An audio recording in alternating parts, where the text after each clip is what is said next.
മനസ്സിലെ വേദനയും വിങ്ങലും ഒന്നും ദേവി കാരണം സംഭവിച്ചതല്ല.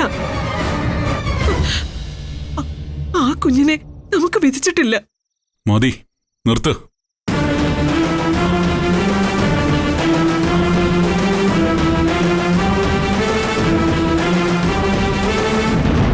എന്റെ കുഞ്ഞിനെ എനിക്ക് നഷ്ടപ്പെടാൻ കാരണക്കാരി ഇവളല്ലെന്ന് ഓരോരുത്തരും മാറി മാറി പറഞ്ഞല്ലോ.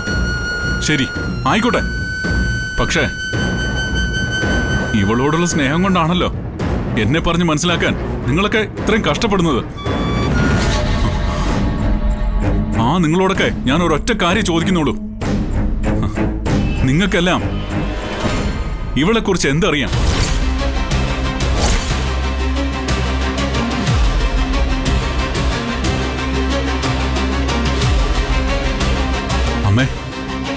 അമ്മ ഇപ്പൊ പറഞ്ഞല്ലോ, അമ്മയുടെ ഈ മോള് നിരപരാധിയാണെന്ന്. മരുമോളെ പോലെയല്ല, സ്വന്തം മകളെ പോലെയല്ലേ അമ്മ സ്നേഹിക്കുന്നേ? അല്ല, സ്വന്തം മക്കളെക്കാൾ കൂടുതൽ അമ്മ ഇവളെ സ്നേഹിച്ചു. പക്ഷെ അമ്മേ, അങ്ങനെ അമ്മ സ്നേഹിക്കുന്ന ഈ ദേവിയെക്കുറിച്ച് അമ്മയ്ക്ക് എന്തറിയാം? മീനാക്ഷി, മിത്രേ, നിങ്ങളുടെ ഈ ഏട്ടത്തെക്കുറിച്ച് നിങ്ങൾക്ക് എന്തറിയാം? ആ, ദേ നിൽക്കുന്നു എന്റെ അനിയന്മാര്.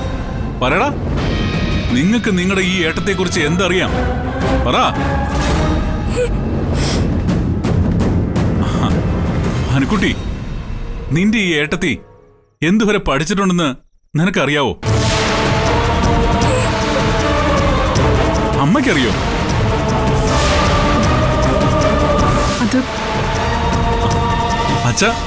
അച്ഛനറിയോ? മീനു, നിനക്കറിയോ? ഏട്ടത്തി എം എ ലിറ്ററേച്ചർ അല്ലേ? M A literature? ഞാനും അങ്ങനെ തന്നെ വിശ്വസിച്ചേ. അല്ല, നമ്മളെ എല്ലാരെയും ഇവൾ അങ്ങനെ പറഞ്ഞ് വിശ്വസിപ്പിച്ചതാ. അമ്മേ, അമ്മയുടെ ഈ ദേവി മോളെ 10ാം ക്ലാസ് വരെ പഠിച്ചിട്ടുള്ളൂ.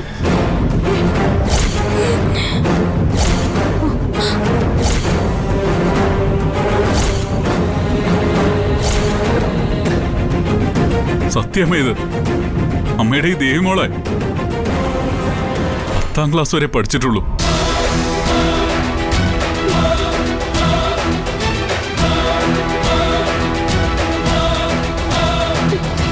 എന്താ നീ പറഞ്ഞേ? അതെ, അതാണ് റിയാലിറ്റി. 10ാം ക്ലാസ്സോ? അച്ഛന് വിശ്വസിക്കാൻ പറ്റുന്നില്ലല്ലേ? അച്ഛ വിശ്വസിച്ചേ പറ്റൂ.